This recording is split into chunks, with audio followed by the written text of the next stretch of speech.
Hello, my friends. Good morning. It is another beautiful day out there. The sun is just rising and is by far my favorite time of the day. And today I want to make a video, no script, no nothing. I just wanted to, on the top of my head, I was thinking, what is the cost? And what is the cost of us saying to ourselves, everything's okay, even though everything's not okay? And what do I mean by that? If you're living your life and you're not happy with the way things are, but you're lying to yourself and you say it's okay, simply because when growing up, our parents, our family members, people that loved us, taught us indirectly to just settle for things even though we're not 100% happy with the way they are. So we end up conditioning ourselves over the years, being in a position where we are not 100% happy, but we're still settling with it and we're lying to ourselves and we say, oh, it's okay.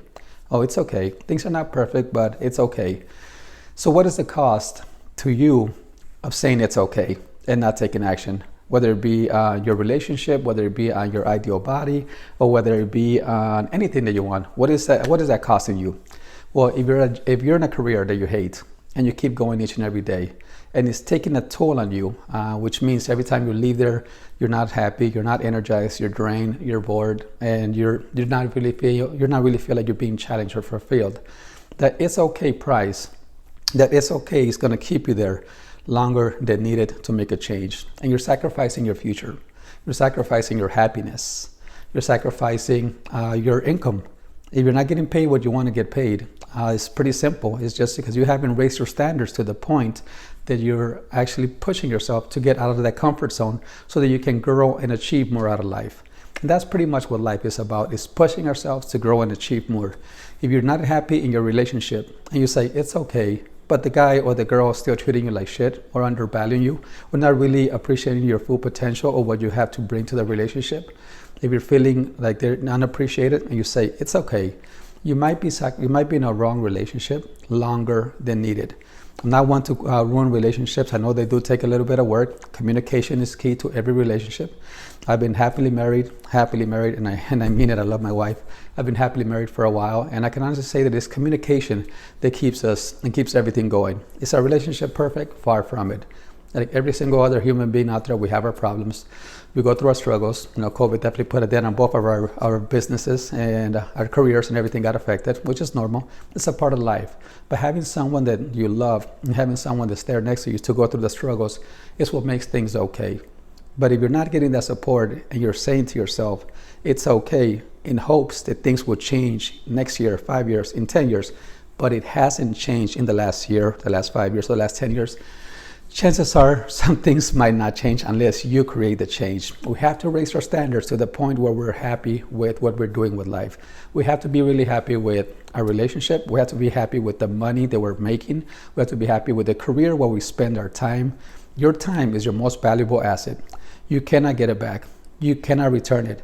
And you keep saying it's okay, but inside you're burning inside, you're not really happy with the person that you are, the person you're becoming, then honestly it is time to make a change and be honest with yourself. So the questions are pretty simple. The process of thinking is just as simple as asking questions.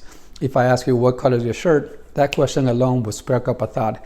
If I ask you what are you going to do tomorrow, that question alone will help you think what to do tomorrow. So thinking is just a process of asking questions. So you have to sit down and be true to yourself and ask yourself these questions. Am I happy with my life right now? And you have to go in certain areas. Am I happy with my work career? Am I getting paid the money that I want? Am I happy in my relationship? Am I being valued the way I want? So you ask yourself your own questions and put on pen and paper. Am I happy with my body? And if you're not, honestly, it's okay. Wherever you are, you can always make change. Growing up, our parents thought that we had to settle for less, but times are completely different. 80% of the people who have risen from nothing to millionaires, 80% of them, if not a little bit more, came from poverty. They did not have this great education. They did not have this great family that gave them all this money to start this business. I know it's easier to lie to ourselves and to think, oh, well, they came from wealth. Oh, they had these good connections. Absolutely not. The numbers don't lie. Over 80% of people that are millionaires right now came from no income. And that is people that just put their head down. They learn from mistakes. Is it easy? Of course not. Is it possible? 100%. Everything is possible if you're willing to put in the work. So I have to ask you, Are you happy with your relationship? Are you happy with your body? Are you happy with your career? Are you happy how you spend your time? If not, raise your standards. Don't settle for less.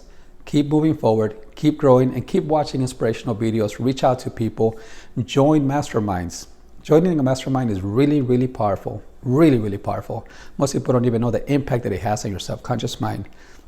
I learned this from one of my coaches, Mark, from Clients on Demand, and he said it like this: if you're hanging around with 5 broke people, you're going to be the 6th broke person. But if you're hanging around with 6 millionaires, you're going to be the 6th millionaire. And the reason for that is because 95% of our day-to-day activity happens from the subconscious level, our subconscious mind. We think that we have everything under control consciously, but as a matter of fact, we are creatures of habit. So hanging out with the right crew, with the right masterminds, with the right groups will launch your business to success a lot further. Even if you were never successful before, all of a sudden your subconscious mind will start picking up on things that they're doing, mannerisms, behaviors, things without you even being aware of. These are things you don't learn in school. These are things that you learn on your own in real life. And it is your job to raise your standards. It is your job to go out there to learn and to grow. Or else you're going to be like the 98% of people who are struggling, living paycheck to paycheck. It is sad to say that the wealth used to be owned by 5%, and now that line is getting thinner. Now it's like 3 or 2% of people that own most of the wealth, and the rest of us are just going struggling paycheck to paycheck, which is not fair. And that is primarily for one reason only. That's because we're not raising our standards. If you raise your standards, you'll be able to achieve more. Is it going to be easy once again? Of course not. But the only way to learn is by doing it. Every time you fall, you get up stronger. And the more you fall, the more stronger you get. That's just common sense. So get out there, go after it, live your life, live your dreams. Don't settle for less. And don't lie to yourself. If you're not happy with the way things are, make a change. Have a great day.